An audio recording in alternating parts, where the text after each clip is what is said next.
এখন আন্দামানে দুপুরের খাবার খাচ্ছি, আর দুপুরের খাবারে কি নিয়েছি সেটা তোমাদেরকে দেখিয়ে দিই। এই হচ্ছে ভাত, আর এই যে চালটা দেখতে পাচ্ছ, এই চালটা ওই যে সব কিছু জমিতেই সব চাষ করা। এই চালটাও এই জমির, এখানে 20 বিঘা টোটাল জমি, জমির মাঝখানে বাড়ি, আর চাষবাস করা হয় এখানে এই জমির মধ্যেই। আর এই বরবটিটাও গাছের বরবটি, লতিটাও এখানকার লতি, গাছের লতি, সব বাড়ির, সব এখানে লতি হয়েছে, এদিকটা লতি, ওদিকটা বরবটি গাছ, ওদিকটা মূলো গাছ। আর এই লেবুটা হচ্ছে কেনা। আর আলু তো এখানে চাষ হয় না, খুবই কম হয়, আলুটা খুব ডিমান্ড এখানে। আলু কিনে আনতে হয় এখানে 80 টাকা কেজির মতন আলু, না 80 টাকা কেজি, না 80 টাকা কেজি প্রায় আলু।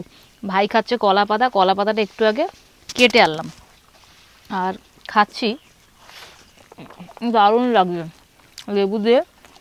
লেবু তো আমি খুব ভালোবাসি।